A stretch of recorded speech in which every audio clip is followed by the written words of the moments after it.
Turn the bass up. Turn the bass up.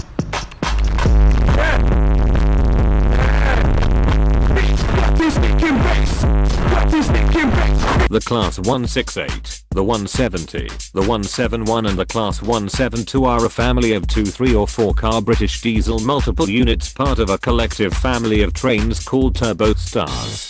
Since the dawn of the 21st century, the Turbostars have been responsible for being the backbone of outer urban, regional and intercity services across a large portion of the UK's railway network, and are noticeable in being some of the first trains to be ordered at the dawn of privatisation.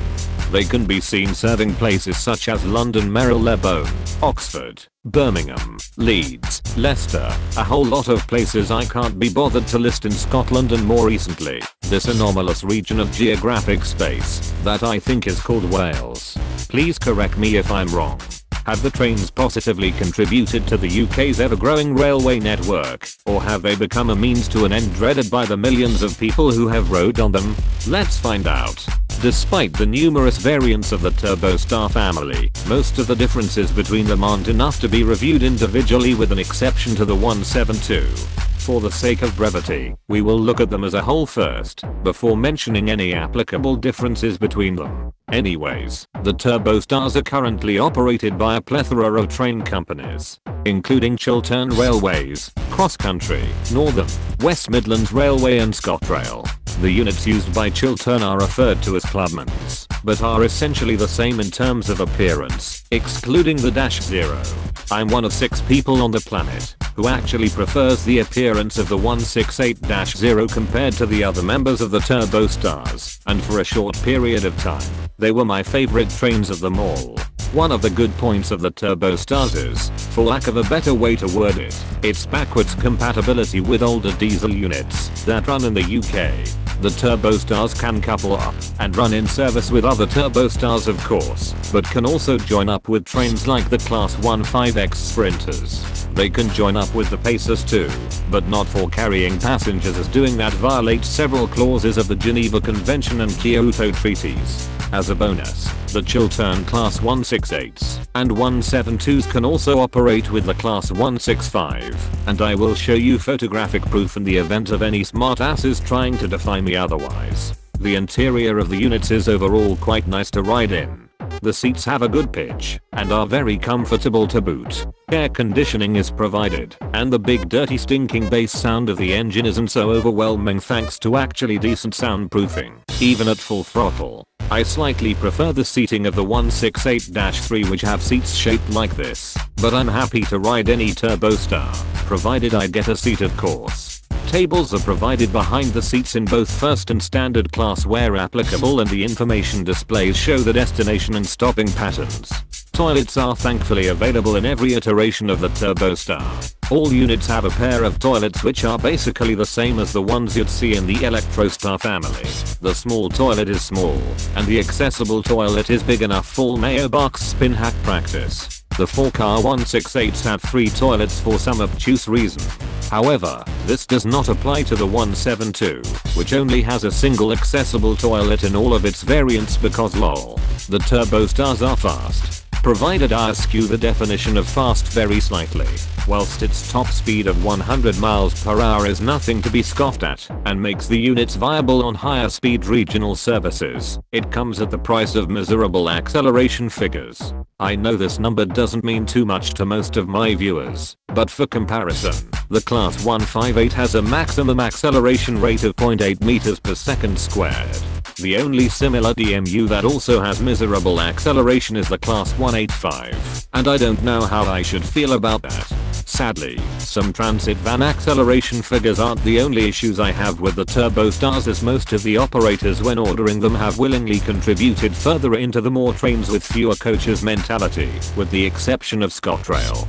Cross Country are easily the biggest offenders of this, as you more commonly or not see 2-car units running the 150 plus mile journeys from Cardiff to Nottingham, or from Birmingham to Stansted Airport. Yes, seat reservations can be booked on these services. Just in case you're one of those people who complain about the motor speed of their electric gates in front of their house.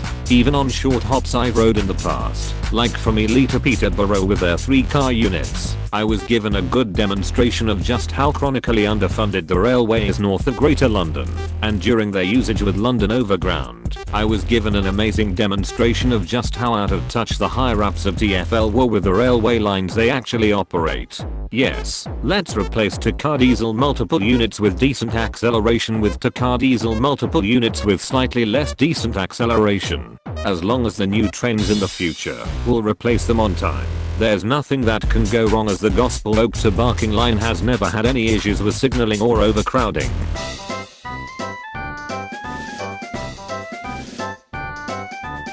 And as much as I love Chiltern Railways for being the only train company able to actually get some good work done infrastructure wise, I can't say that I support their use of the 2 or even 3-car units on the London to Oxford/Birmingham services. In fairness, this is slightly balanced out on their end, as they aren't afraid to join up units together from time to time, as well as for having those Premier Class 68 silver train sets to on the same services. Just don't be a Super Saiyan moron and film one leaving a station directly above the exhaust, unless you want to experience a form of asbestosis. Southern are also as guilty as this with their Class 171s on both the Marshallink and Duckfield lines in the south of England. Though of course on the days I go to film them, they're running the 4-car variants. Please accept this picture of a G1 bus in Tooting as an apology. I had to go to Tooting just to take this picture for you, because I love you all. Before we talk about the future of the units and the conclusion, I'll use this time to quickly go on a tangent about the Class 172. Obviously, it differs aesthetically from the other Turbostars, especially the units operated by West Midlands Railway.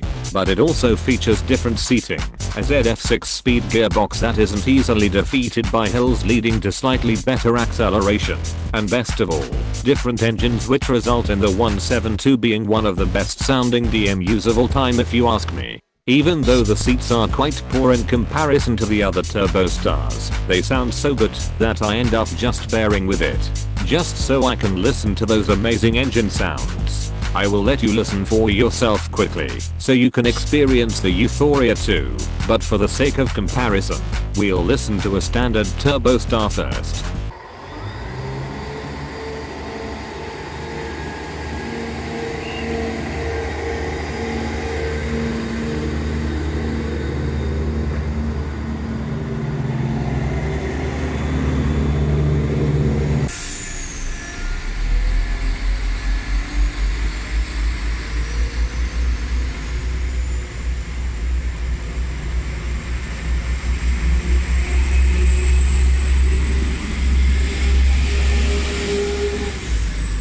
Again, the seating is the biggest downfall of the 172s currently, as they aren't as comfortable to sit on, which is a shame. Not to mention, having to travel to Birmingham to ride on one. I'm glad that the new Class 195 and the upcoming Class 196 have pretty much the same sounding engines as the 172s as well, though it doesn't make the former's abhorrent seating any better to deal with. More on that in the future. The future of the Turbostars can be best described as questionable. Most of the train companies are playing a game of hot potato with sending their units around and around, so they can be replaced by newer trains or to actually replace older stock.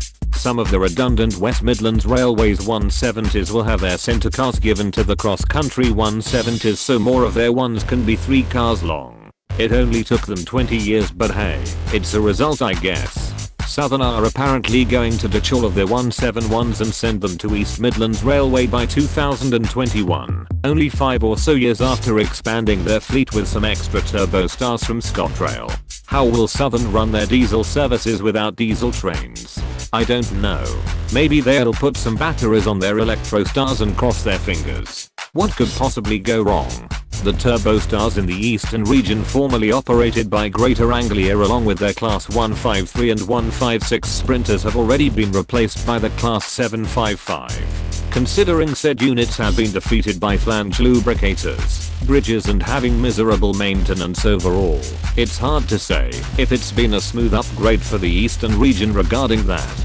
I haven't heard anything about Chiltern replacing their Clubmans or Turbostars yet, especially so soon after a refurbishment. Conclusion. I honestly think the Turbostars as a whole are pretty alright trains, with praise to the 168 Clubmans and the 172s as well. I enjoy the engine sound, refinement and the comfort of the seats, and I have good memories of riding them in the past on both short and long journeys, with most of the flaws being similar to the 165s, in that they can sometimes be put on services prone to comical levels of overcrowding. Also, I find it a bit funny that the Turbostars feature both my favorite and least favorite train liveries in the UK. The former being Chiltern Main Line's livery and the latter being something that really is best left forgotten. Now you know my thoughts on the Turbostars. Go out there and remember that if you see something that doesn't look right, such as someone planting a bomb, a stranger talking to you on the tube, or a DFS store without a sale, remember to call the police as soon as possible, so the offending individuals can be deported and be forced to serve 1 week's community service at the job center in Middlesbrough.